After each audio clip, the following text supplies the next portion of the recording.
Everybody, I thought I would do this is on some Strathmore Gray Tone Tan paper, and I was just down here making this, so let me grab some more and let me show that to you.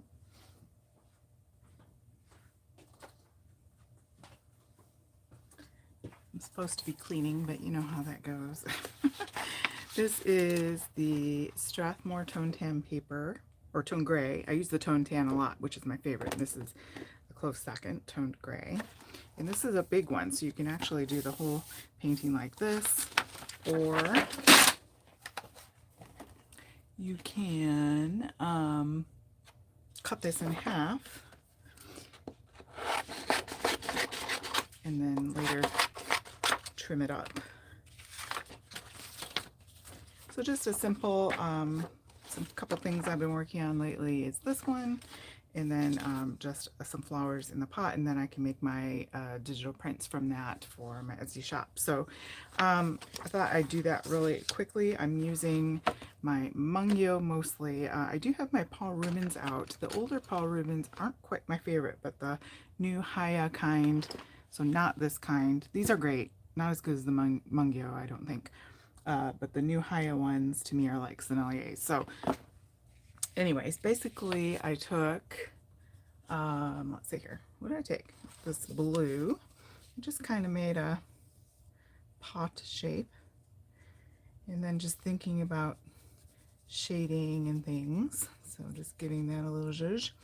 And then you can take your white and then kind of just drag from that, because you're going to blend it to give sort of the highlighted spots. And then I think I always use a few things. And I try to repeat when I'm using colors up here. I try to reflect that in other spots just to kind of tie it all together. Not that it has to be the same as the other one, but... And then I use my finger. You can use a blending stump, but I can't find mine. Oh man. Yeah, it's a problem. So, you know, anyway, the Lord's tools are right here. And then you can kind of do your highlights on top of that, but that gives that nice smooth appearance. And then later as you go, you can kind of add the, you know, different reflective sort of elements, and then you can make a table or whatever.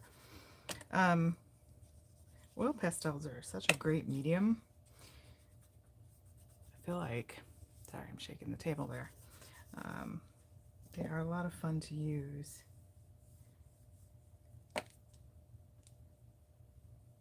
All right.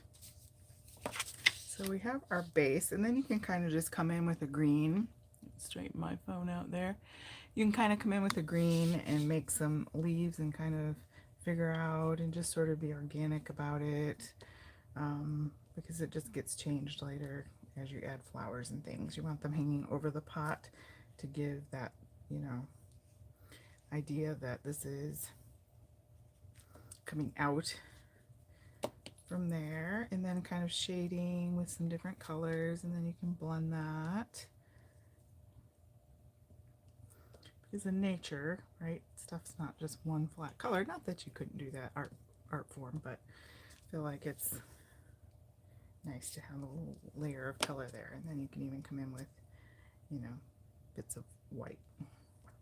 And then as you fill in the colors, I just chose some like brighter, I think I started out with like a pink, like a magenta-y kind of pink. And then like a yellow. And you can blend that out. Probably should be wearing gloves, but who knows what's in here, but that's okay. If green gets in there, you can clean your finger with a baby wipe, which I keep over here, and then when I dry, I do reuse those. And then like this orangey bright color.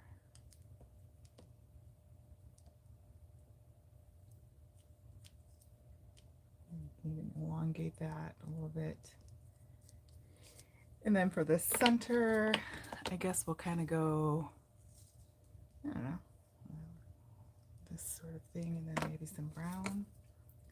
kind of shade.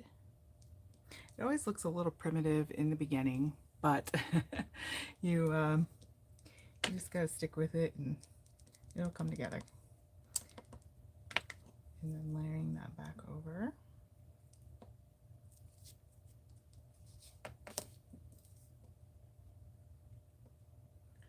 And then you want to sort of repeat that flower somewhere else, just for, it doesn't look like it's too staged. Yellow. Mungyo, they're very creamy and buttery, and yet not so much so that you can't layer the colors up on there. So I like to use them. I feel like they're a good addition. Where's my white? Here it is. I like the Paul Rubens white though. It's a great great white for different things. Okay, and then you can just start kind of giving shape and direction to this. Just with some sprays of whatever, just to kind of start making it look like something.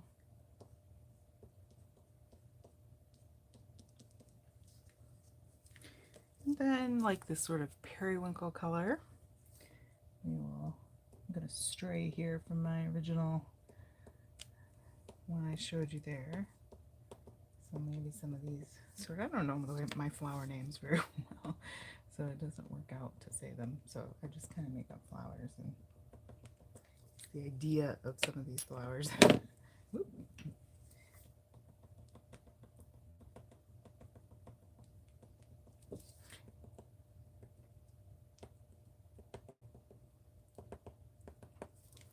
And then again, that top layer with some white, just to kind of give shape and dimension.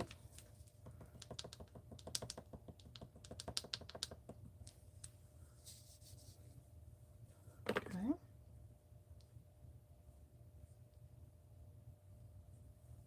I even want a little bit of brown in there, just because, you know, we get stems and things. Everything's not super green. I don't know. It's it's whatever you want it to be, right? And again, we want to sort of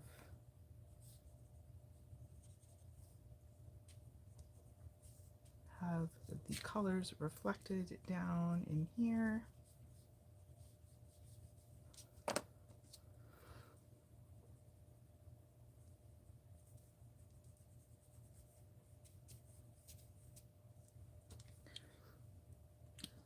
Maybe some of that green.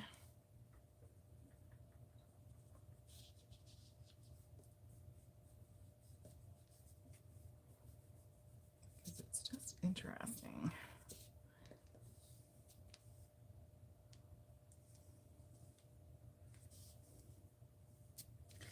Okay.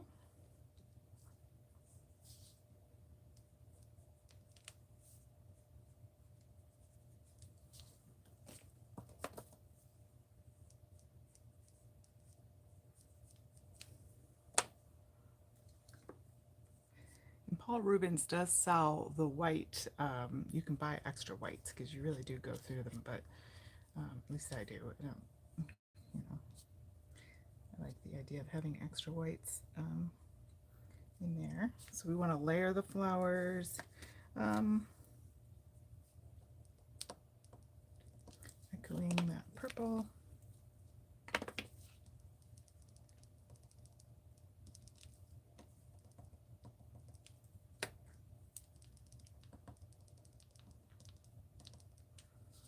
And then maybe some swirly, kind of different shape flowers.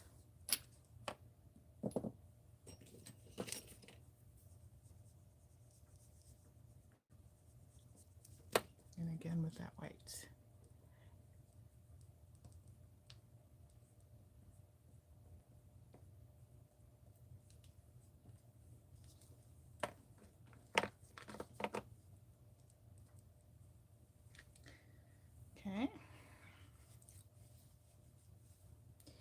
So we need some greenery out here.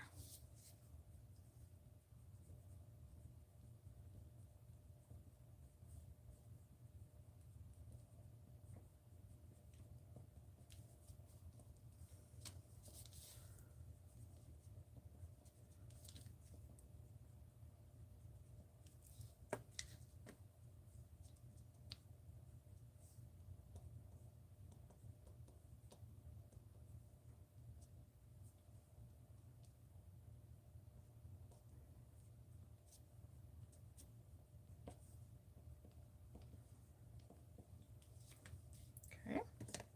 Now I'm feeling like a teal is needed here. That's not quite what I'm looking for. So let me show you this other set. This is the newer Paul Rubens. Comes with a nice foam. I really like these. I'm gonna use these up and get a bigger set because I really do like these. Mungyo was my favorite, but this new Paul Rubens one, not this style, but this style is really creamy and buttery. So I'm gonna go for like a teal like this, I think, and maybe some sort of bell type flower hanging downward. Of course, we need to have a bell over here. I'm trying to put like a center in there. They're just so creamy and such a great price compared to the Sennelier. I would love the Sennelier, but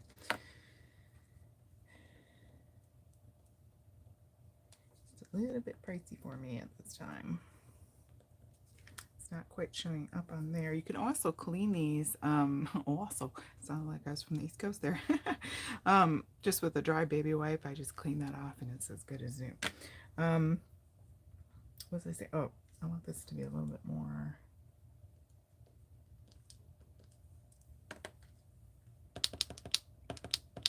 You can make like little dot shapes as well. I don't know if you can see that. Hopefully you can.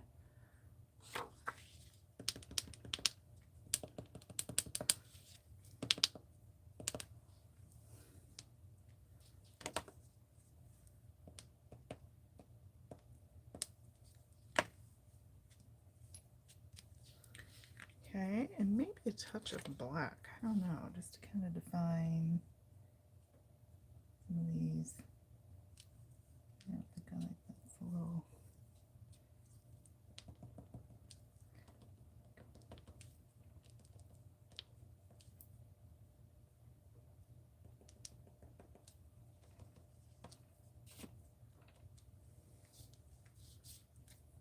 You get the idea. But this tone tan paper is so great, and then it photos really well, and then you can use it to make clip art and things like that. You can use it in your paper crafting. Need some fillering because you can see that in there. So again, you can just make more leaves, overlapping things. Nice curves. I like a good curve.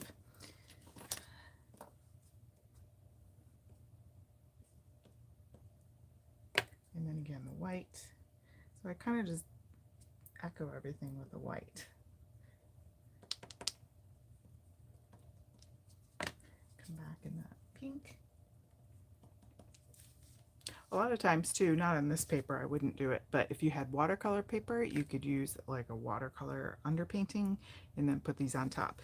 This paper is great for media that does not have a lot of water. So you could do acrylic paint on here, gouache, soft pastels, obviously oil pastels, and such like. But watercolor, it will wrinkle on you. And that probably isn't what you're going for. I'm going to bring some of that teal in here, that darker space with the shadow. There. So, and then again, you take the wet baby wipe if you can find it amongst your stuff.